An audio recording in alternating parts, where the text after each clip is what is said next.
I'm not saying that AI is unreliable, right? Like it's much more reliable because we talk about hallucination in the past, but not as much anymore because things have improved.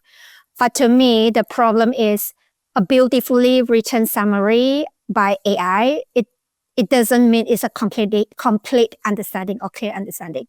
Because if we think about it, if we're only analyzing one market, this itself already is something that we need to think about. But if you're analyzing feedback from 6 countries or 10 countries, like where people might use the same words for something, but it might be completely for different reasons. And the challenges become multifold or become much bigger. So I don't think we should say that can AI actually provide customer feedback, but because it clearly can, but it's more about how to make sure the meaning survive the journey of customer input or customer voices into one strategic decisions that businesses have to do. So that's where researchers can create a lot of value.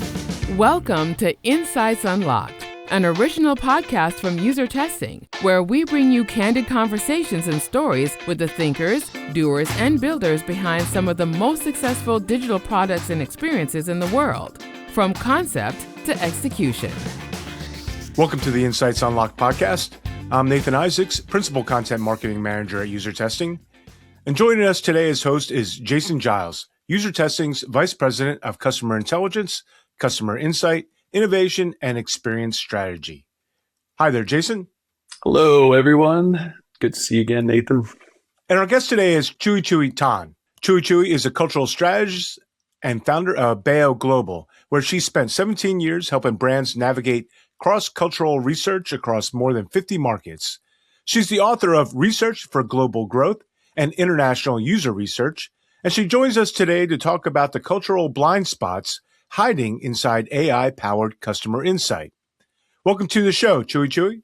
Thank you for having me. Chui Chui, I'm so excited to have you on. We've been connected for a long time, and we've never got a chance to have this conversation. So we're like, let's do it and let's record it. Okay, so before we get into all of this rich conversation around culture, can you just maybe take us back and give us a little context for how you got into this work in the first place? Was there a particular moment or an experience that you had that really cemented this passion of yours? Good questions. And it's like many things in life, I would say there's actually something I stumbled into rather than planned. So my background is human-computer interaction. So I did a PhD in that and user research, of course. And in my earlier career, I actually had the opportunity to work with Marriott International Hotels, the hotels brand. And that was like 17 or 18 years ago. And it was one of the few companies at the time that recognized that there's a need to understand their customers in different countries, that they have different needs and they might need something different. We might need to design something different for them, which is quite impressive, really, because at the time, like most people just one design and then that's it. So I had the opportunity to travel with them. I think the first country I went with them was Beijing. And I think probably because I speak Mandarin. Mandarin is one of my mother tongue. So it's kind of like, Chui Chui, you can go. And that is it. And that was great, like because we were talking to Chinese and about how they go about booking hotels and so on.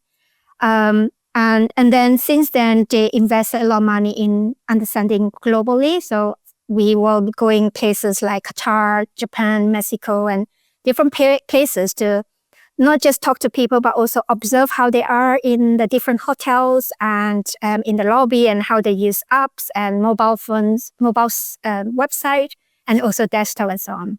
At the time, it's more digital related because it's a digital teams that I work with. And then after that, I start to kind of write books about international research, talk about it in conferences, kind of like trying to own that space just purely because I was curious. And then I start working for myself. And so instead of focus much just on the digital side, but I was actually more about their global culturalizations and so on. So I don't look into just how people behave, but also look into the local culture first context. For example, I often think about the economy of a country, their infrastructures, and a lot of other things. Sometimes even go back to their history, because there are a lot of those elements could actually influence how we society behave because of colonizations or anything else. So those are actually very important, because it's kind of influence how people value, what people value, and also whether a certain product fits into their life. So yeah, that's all. The whole curiosity and everything kind of draw me into this work. I love that. And it's cleared by the way that you light up when you talk about it. The passion is still there. So I love you pursuing your curiosity and finding this kind of dimension, perspective that has really been a great fit for you. So what prompted this conversation actually is you reached out to me and you were like, hey, there's a really important conversation that's really important to be having, particularly right now. And so maybe can you talk a little bit about maybe what has AI fundamentally changed about customer insights? Yeah. Thanks for having offering this platform for me to talk about it, because I think it's a very important topic to talk about, since AI is kind of like influencing our lives so much. So when people ask me about what AI actually has changed, I think it changes the economics of customer insight. So a few years ago, we all would agree one of the bottlenecks of research was just simply making sense of all the data we get. Well, doing the research, but also making sense of the data. And researchers or teams might spend weeks to code the interviews or pulling everything together and summarizing and putting into a report. But today, all of those could be done by AI in minutes, and they can analyze like hundreds or even thousands of customer input at scales in a speed that we never had in the past. So I do think AI actually do a lot of good things for the whole customer research industry, but I don't think the bottleneck has disappeared. The bottleneck that I was talking about spending a lot of time in and encoding the interviews and summarizing and so on, I just felt like the bottleneck has moved. So the bottleneck used to be like synthesizing, right? But now I think the bottleneck is moved to the interpretations, because we are very good now in producing summaries, because AI could let us have good summaries in no time. But the questions now, or the harder questions now, is, are we, the researcher or even the business people or product teams, are we interpreting the summaries correctly and accurately? What is interesting is this is not just me making it up or my observations, because there are a lot of recent studies, and one of them is by Utrecht University and Western University as well. They compared thousands of AI-generated summaries with the original research papers, and they found that LLMs, large language models, were almost 5 times more likely than human written summaries to overgeneralizing the conclusions. So I'm not saying that AI is unreliable, right? Like, it's much more reliable, because we talk about hallucination in the past, but not as much anymore because things have improved. But to me, the problem is a beautifully written summary by AI. It doesn't mean it's a complete understanding or clear understanding. Because if we think about it, if we're only analyzing one market, this itself already is something that we need to think about. But if you're analyzing feedback from 6 countries or 10 countries, like where people might use the same words for something, but it might be completely for different reasons. And the challenges become multifold or become much bigger. So I don't think we should say that can AI actually provide customer feedback, but because it clearly can, but it's more about how to make sure the meaning survive the journey of customer input or customer voices into one strategic decisions that businesses have to do. So that's where researchers can create a lot of value. Yeah, for sure. And that moving of the bottleneck, it manifests itself. I see it firsthand with our research team, right? Because you still want to have the rigor, one, and it takes time to ensure that like all the nuance that you say, that overgeneralization that you could miss, that still takes time. That it just is a different type of work now. And you can't remove that completely, because that you remove that, you actually take a very risky. That's exactly the risk, right? Right, businesses making these decisions on a lot of data that may not have the rigor, and so that's the opportunity for research for now. Certainly, right now. Can you maybe give us, your specialty is all around the differences between the various markets.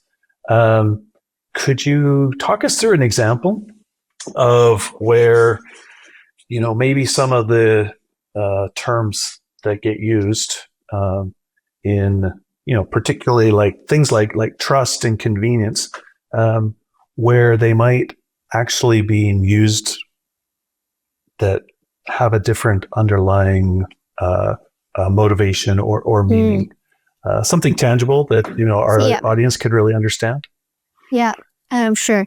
So in global research, I do think that we talk about differences a lot, right? Differences between countries, but I think similarities are often the beginning of analysis, not the end.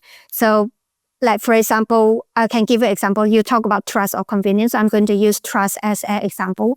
So trust is probably one of the most common themes that I ever heard about or hear in user research in the last 17 or 18 years, right? Because we often will hear people saying like, you do interviews and in different countries, and the AI might come back saying that trust is one of the biggest barriers of people not signing up on your subscriptions or not buying your products across all 6 markets. So now that is generally useful, right? It's a useful and valuable insight. And AI is doing exactly what we asked them to do, right? It found a recurring pattern across a huge amount of customer input or customer feedback. But then to me, the more important question is, what does trust actually mean in each market? Because in one market, trust might mean, I have never heard about this brand, so it's awareness issues, right? In another, it might mean I'm not confident putting my credit card details into your app or your website. Or some other countries might mean I'm worried that it's not easy, or I forget to unsubscribe. So it's about that. Or it could be privacy or scams or so on. So and so in that instance, all of this is actually trust issues, but they are completely different business problem. And because they are different business problems, they need different business decisions. So for example, when I talk about the brand awareness earlier, if it is a brand awareness issues in one business, then you might want to increase the awareness by improving your credibility or proof. But if it is like payment issues, that then you might want to improve your payment methods or reassurance.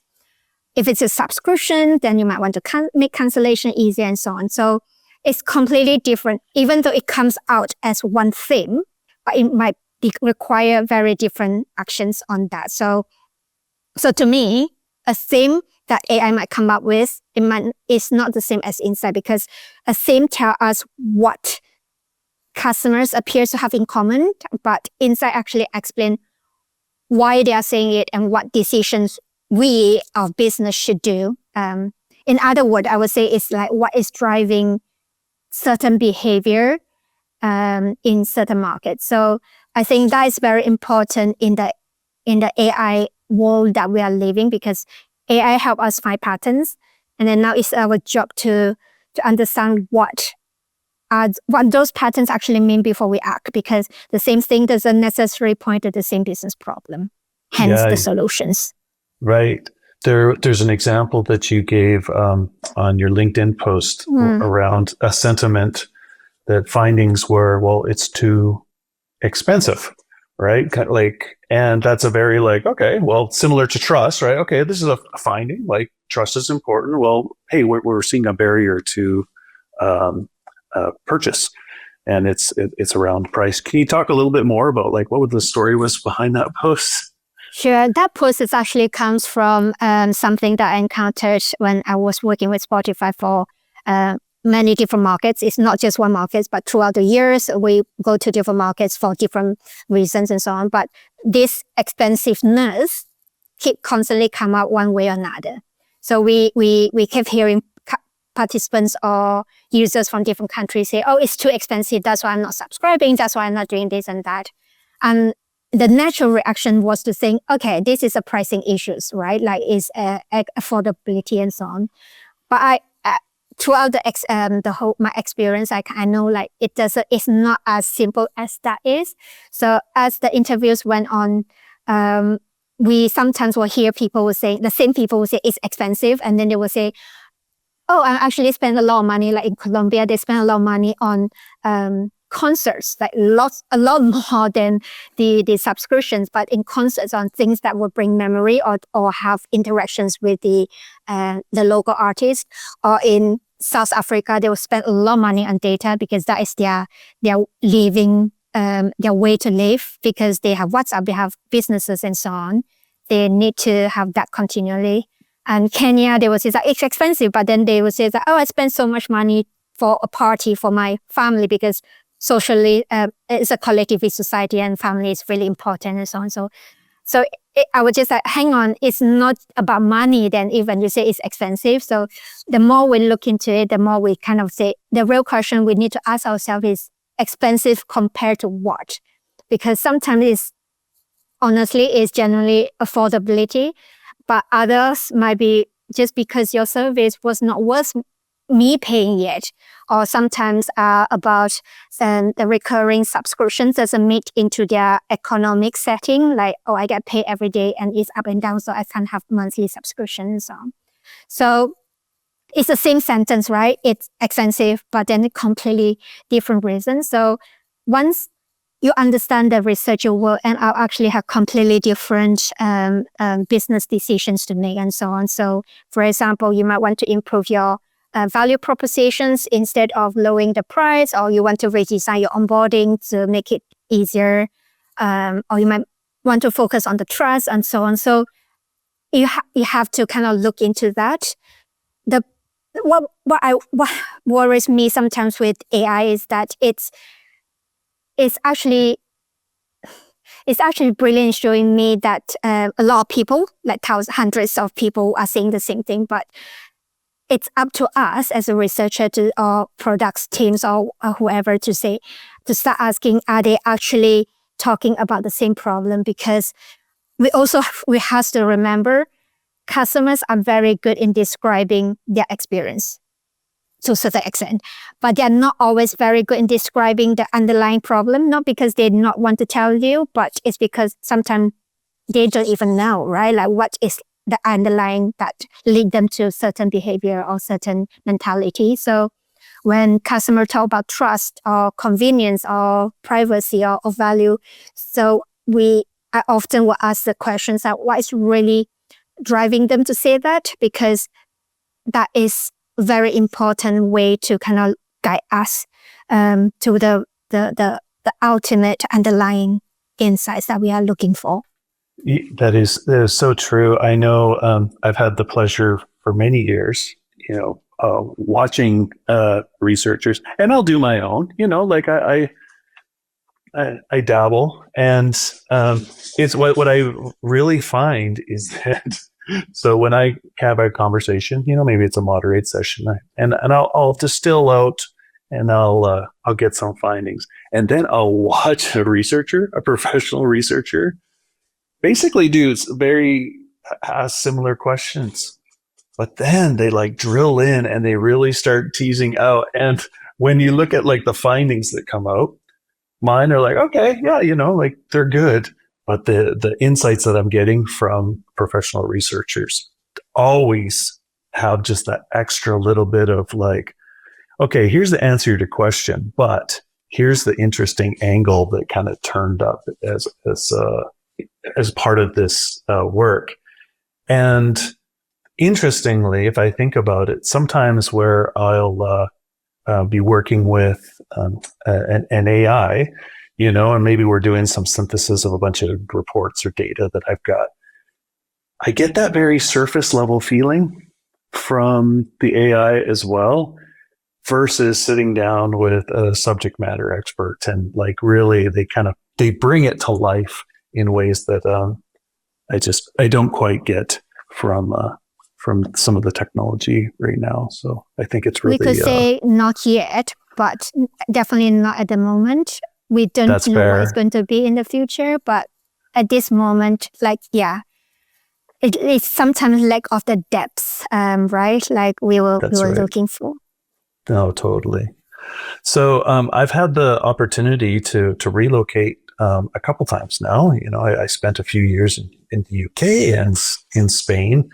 And I would say one of the things that the best part about that experience was that it was so humbling, because I thought that like everybody, I didn't realize the biases that I had, whether it was like the employee experience and my attitude towards work. And it's been incredibly, I guess I used the word, it's humbling. I'm like, oh, wow. And it really has kind of driven an appreciation for understanding the different cultural implications of so many things that we can take for granted. And so I love this idea that there is more awareness and there's more specialists like yourself that are really helping companies understand how important those differences are and how it can be meaningful to their business. At the same time, folks that I've spoke to are like, well, we've got AI now, and this is great because we can just get translation now. And I would like your take on why maybe understanding a market is so much more than just translation of words. Yeah. I will try to answer that question as using a personal story, because I think it will explain the problem a bit more. I actually posted that recently on LinkedIn as well. So my mom has this incredible skill to make a dish, a yam dish, right? So she once made it for my sister's partner's parents, and afterward, my sister said, "Oh yeah, the dad have hinted that he would like mom to do more, so he can have more because he enjoyed it so much." And I remember when I was home early this year I'm from Malaysia, and I said, how did he hinted, right? And she said, well, he keeps saying that how delicious that is, and how mom is so good at making it. I just like, that is it? That is the hint that you are saying that is being so obvious? Because to me, that sounds like just someone being very polite and say thank you in the British culture. Like even if something they don't want anymore, they never eat it. They will just say, oh, that's really nice. You're really good in making it. And my sister said, no, that is so obvious. It's a hint. So I kind of like, okay, we both are hearing the same thing. We didn't misunderstood things, but we are interpreting or we are responding to the very different culture rules about politeness, about gratitude, or the whole indirectness. The thing is, I grew up in that culture in Malaysia, and I spent half of my first part of my life there, and then the other half here in the UK. And so somehow I'm quite British and I'm quite Asian in a lot of ways, but somehow along the way, my own wiring have shifted enough that I miss the signal completely in Asia. So that's why I kind of make me think like when when researcher or businesses or teams treat AI research outputs as the full versions of customer reality, especially across different markets with different culture. And what would that mean then? Because even me as a human, I miss that. In international research, that will be harder as well. So I remember I posted something about this, similar things a few months ago. And when I heard a lot of AI moderator platforms that we have a lot now saying like, oh, there's no problem. We have already done like hundreds of research in 10 countries recently, or how many countries they were talking to. It's great that in any languages you want, and you can do it while you're sleeping and so on, because there's no time differences. But I think personally, translation is actually the easiest part of all.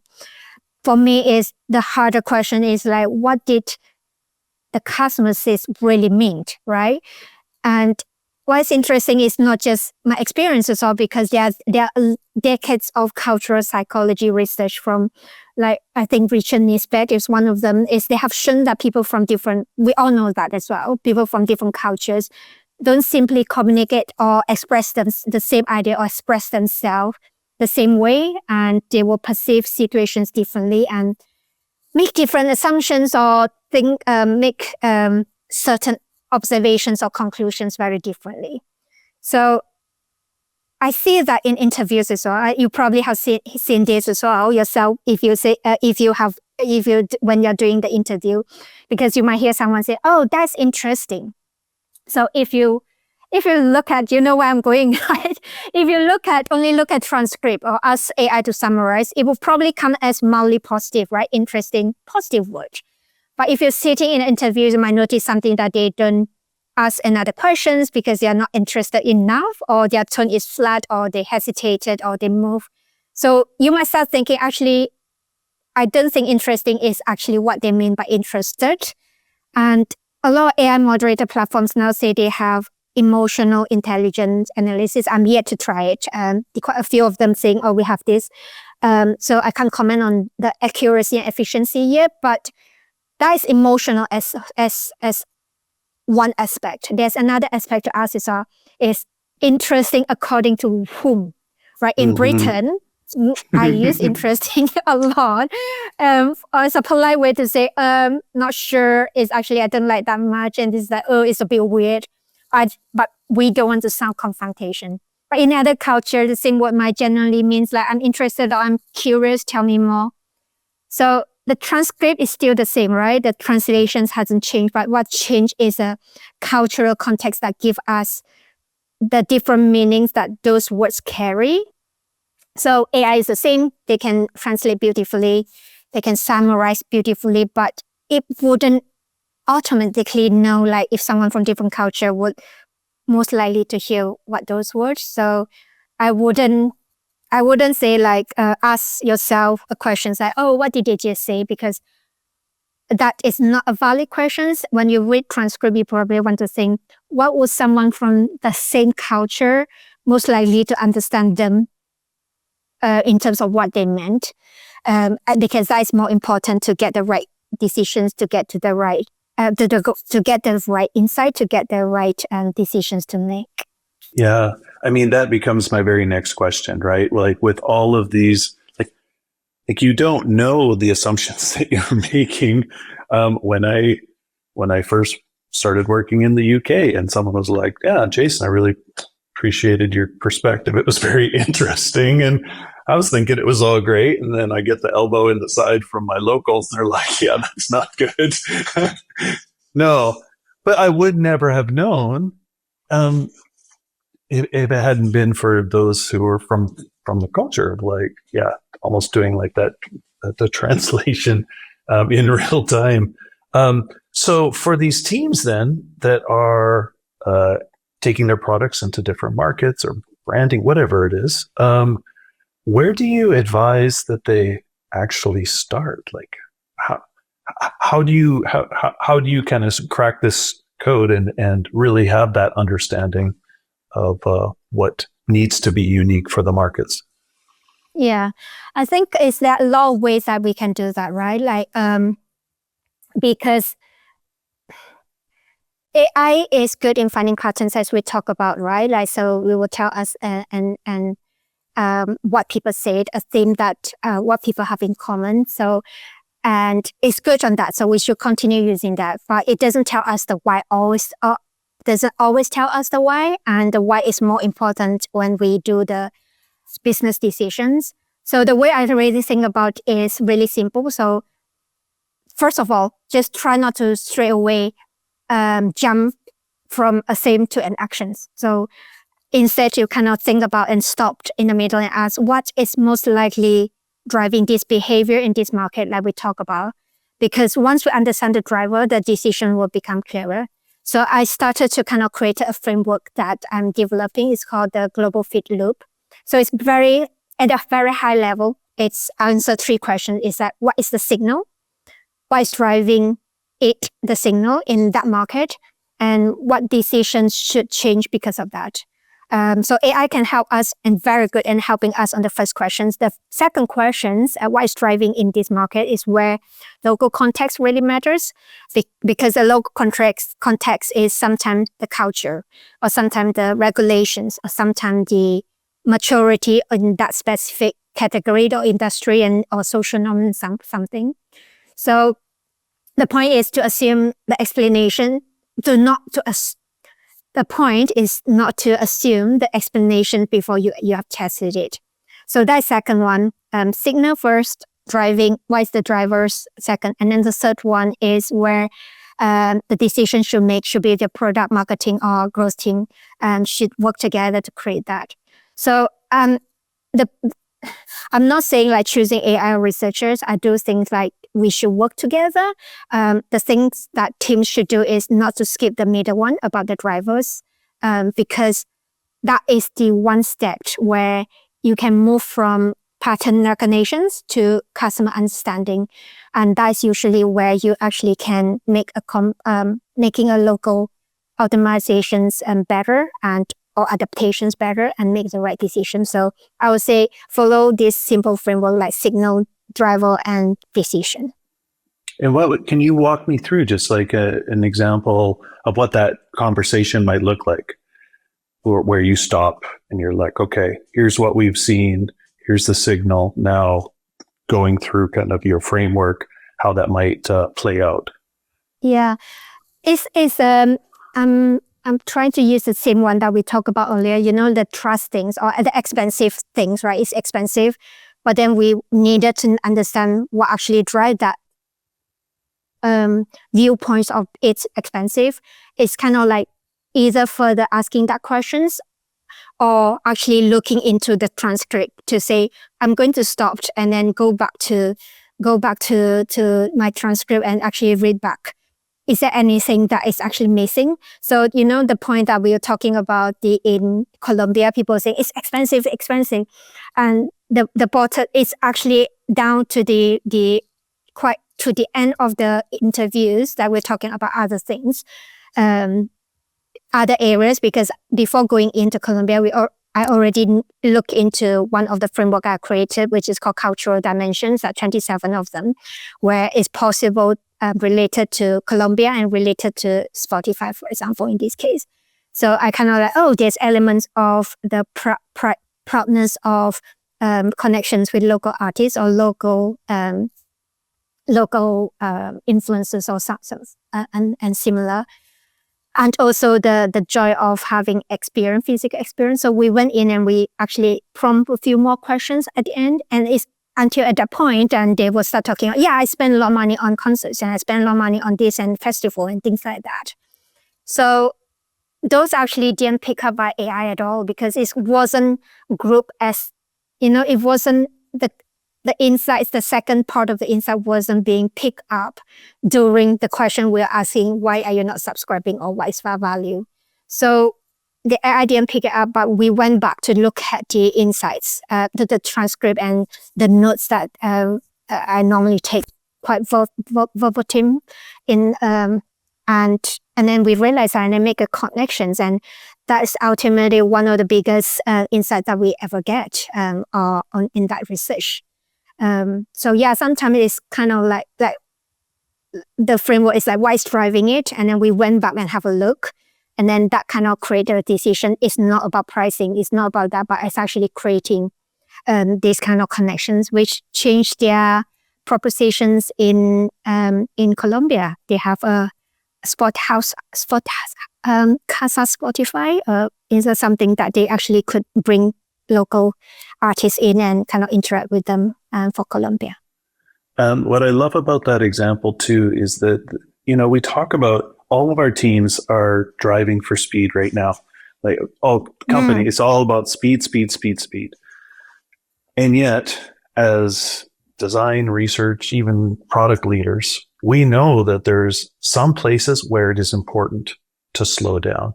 And the example that you give is such a great example of, look, we've got these signals, but this is the spot where maybe it is okay to just pause for a minute and really drill in, particularly because the example you used was like, this was a big business decision, right? So I think what I really like about this is, being able to help encourage teams to identify those spots where slowing down is really important.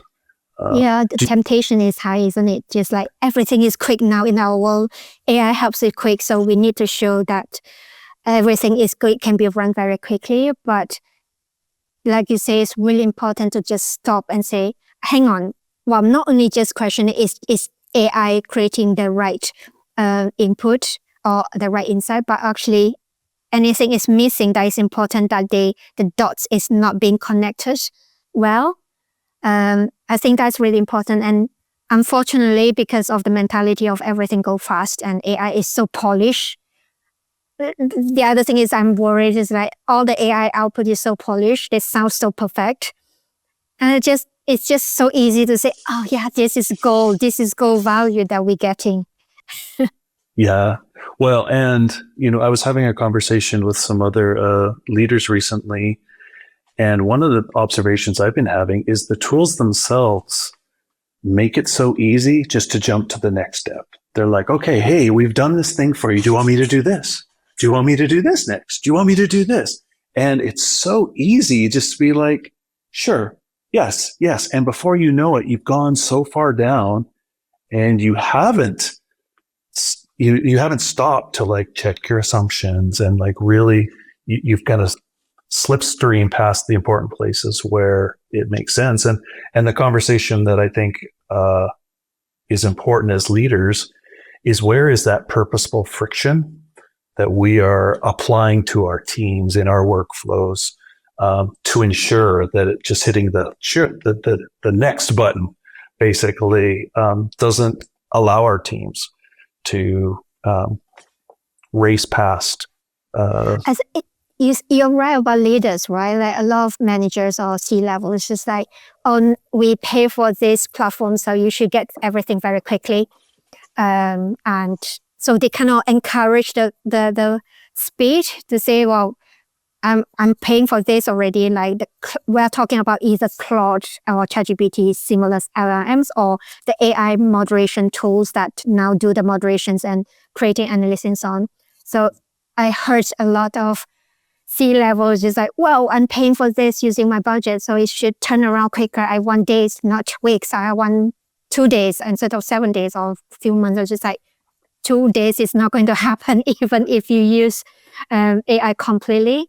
So everything we talk about so far is actually applicable for both kind of AI, the LLMs, generic, and also the AI moderation tools as well.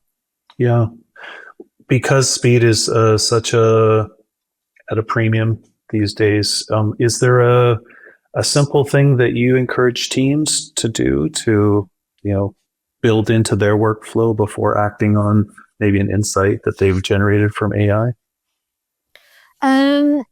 I think one thing is always like, be very careful of the transcript you have.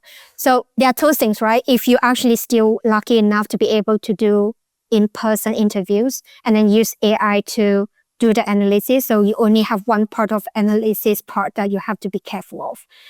Or are we talking about even using AI to moderate So that's one part that could miss an opportunity to dig deeper, right? And to ask more questions, to observe, to understand the culture, say, oh yeah, I know this culture is a bit like that, like local culture or local context, then I will prompt it in a slightly different way when I do research in this country and that country.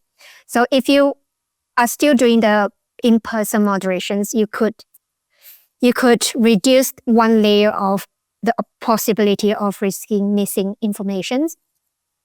But then a lot of teams now is relying on AI one way or another to do analysis as well. So I think it's really important to I will keep saying like pause, not keep going like very easily, just forget and just rely everything on that. So always ask the same questions about the drivers, and is that what, don't take everything in the face value. If something looks too easy and too clean and too straightforward, then question it and go back to ask about the questions and to kind of look into that as well. I know sometimes like more managers will say like, I don't want to spend, this is going to slow down my team if I do this and that. But I don't think it actually needs to be a big process, but it's just stop and pause and ask some questions. Like for example, before we just take, what customers are telling us as insights, you just stop and say, okay, what are we assuming they mean? So you kind of challenge a bit. That will make the team will go back and say, let me check more, or let me go into it and check more, and so on. And it will tell a very different story. And when you have done that, maybe ask another question saying, what evidence make us confident that this is the right interpretations for this culture? If you need to, you might want to get some local experts to kind of like run through it, or soundboarding and so on.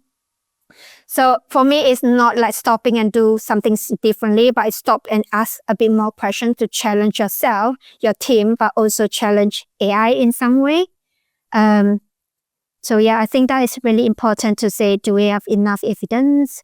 If it is yes, great. If it's not, we're not sure yet, that's okay. I always say like, I would much rather you spend the teams I'm coaching or working with, I would rather us spending another 10 minutes or half an hour to challenge and interpretations than spending 6 months to build something that is wrong.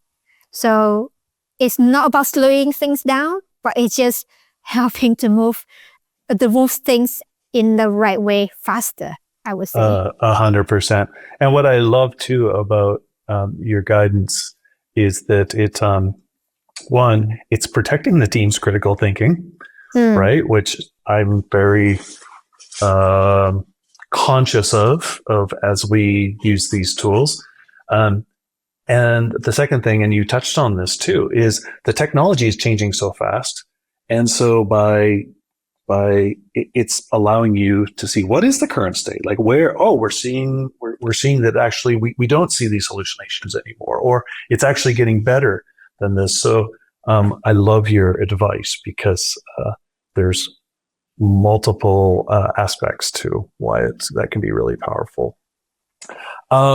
We have been talking for a bit, because I like to ask this question to any specialists, and it's kind of just off the cuff, but what are some questions that you are getting? You know, you're a public speaker, you've written books. What are some questions that you, like maybe a top question that you get from folks these days as it relates to global research, or what you're seeing kind of emerge in this time? I used to have this question. Unfortunately, I don't have the answer, because this question is like, is there any resources or anywhere that you can point me so I can understand the different cultures? I just like, where do we even start? Like, are we talking about one culture or the other culture? One country or the other? We have like 196 countries, nations, or 192, I can't remember. But then within each country have so many tribes and ethnicity and things like that. So it's impossible there's one resources that point you to like, just learn this or read this, you will be fine, because even within Japan, for example, like if you are in one industry, then the others, the cultural aspect that you look into will be very different, right? Like I used to go to Japan, the same trip for Spotify and then for Asana, the work management tool.